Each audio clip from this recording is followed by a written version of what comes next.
नमस्कार साथियों। साथियों, आज मैं एक शिक्षाप्रद कहानी लेकर के आया हूँ। हम इस समाज के अंदर रहते हैं, दुनिया में रहते हैं और दुनिया में रहते हुए हम अलग-अलग किस्म के कर्म करते रहते हैं। तो कर्म हमें कैसे करना चाहिए और अगर हम वैसे कर्म करेंगे तो हमें उस कर्मों से क्या मिलेगा? और देखिए, जैसे हम कर्म करेंगे ऐसे ही हमें फल मिलेगा। ये गीता में श्री कृष्ण योगीराज श्री कृष्ण ने कहा है कि जैसे कर्म करेगा वैसे फल देगा भगवान।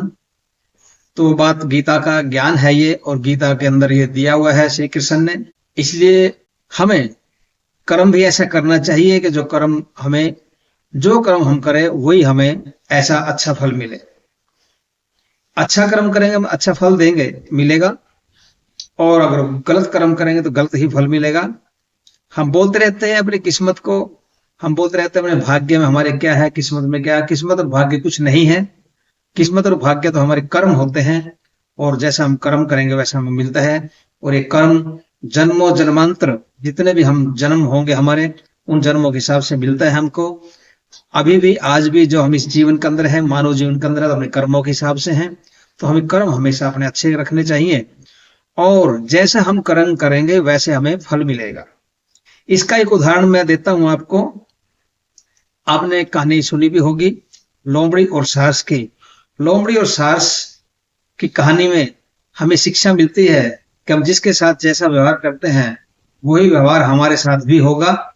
इसलिए हमें व्यवहार अच्छा करना चाहिए। आज सीखते हैं, चलिए हम अभी जो एक लोमड़ी और सास की कहानी से क्या बोलते हैं और क्या होता है उसके अंदर, तो घटना क्या होती है लोमड़ी और सास के बीच में, तो वो देखिए। आप इस कहानी के अंदर पढ़िए और सुनिए क्या होता है उसके अंदर। जीवन में सीखने की बातें। लोमड़ी और सारस की दावत। ये एक कहानी है कि हमें सिखाती, जैसे मैंने बताया कि हम कर्म जैसा करेंगे वैसा हमें फल मिलेगा, जैसा व्यवहार करेंगे ऐसा व्यवहार हमें करने को भुगतने को मिलेगा। तो क्या सुनिए। एक गली में एक चालाक लोमड़ी और एक सारस रहते थे। दोनों बहुत अच्छे दोस्त थे, साथ घूमते साथ ही खाते पीते थे। सारस लोमड़ी को तालाब से मछली पकड़कर खाने के लिए देता था और उनके दिन मज़े से कट रहे थे।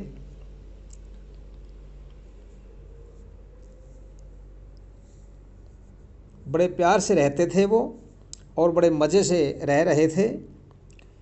सारस बहुत भोला था, पर स्वभाव के मुताबिक लोमड़ी शैतान भी थी और चालाक भी। उसे दूसरों का मजाक उड़ाने में बहुत मज़ा आता था, इसलिए वह हमेशा दूसरों को परेशान करती रहती थी।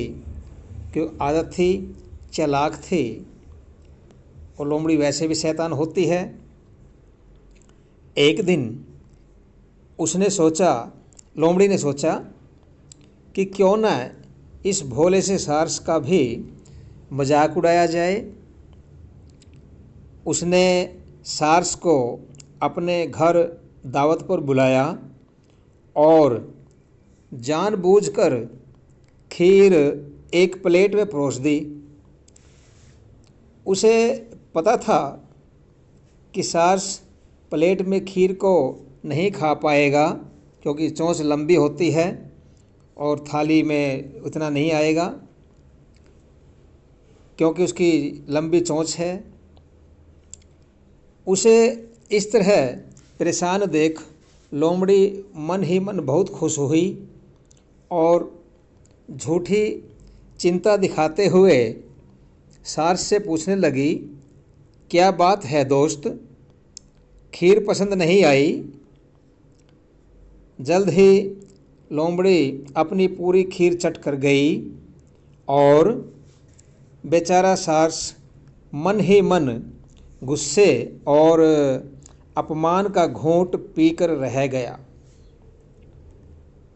पर जाते जाते सारस ने भी उसे मज़ा चखाने की सोची।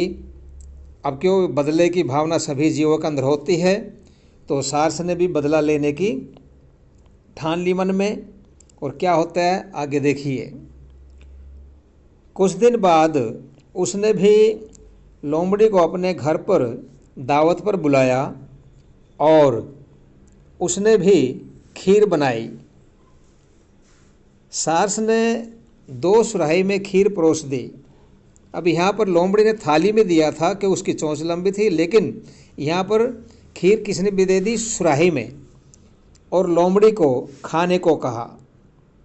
अब सुराही ऊपर से पतली थी, जिसकी वजह से लोमड़ी कुछ न खा सकी और सारस की अपनी लंबी चोंच से पूरी खीर मज़े से खा गया। क्योंकि सुराही थी, उसकी तो गर्दन पतली थी, चोंच उसकी लंबी, तो खा गया। लेकिन लोमड़ी का मुंह अब सुराही के अंदर नहीं जा रहा है, तो यहाँ पर लोमड़ी रह जाती है। अब लोमड़ी को एहसास हुआ कि उसने जैसा सारस के साथ किया, खुद उसके साथ भी वैसा ही हुआ, पर वो कुछ बोली नहीं और मन ही मन अपने किए पर पछताने लगी। क्योंकि हम गलत करेंगे तो हमारे साथ भी गलत होगा, तो पछताना तो पड़ेगा ही। तो इसलिए हमें किसी के साथ बुरा नहीं करना चाहिए। आगे पढ़िए, इससे क्या सीख मिलती है साथियों। किसी को छोटा या कमज़ोर मानकर उसका मजाक उड़ाना या अपमानित करना गलत है। हम जैसा करेंगे हमारे साथ वैसा ही होगा, ये कर्मों का फल है हमारा, इसलिए हमें करना चाहिए टिट फॉर टैट। आपका बहुत बहुत धन्यवाद और सीखिए इससे कुछ। धन्यवाद आपका।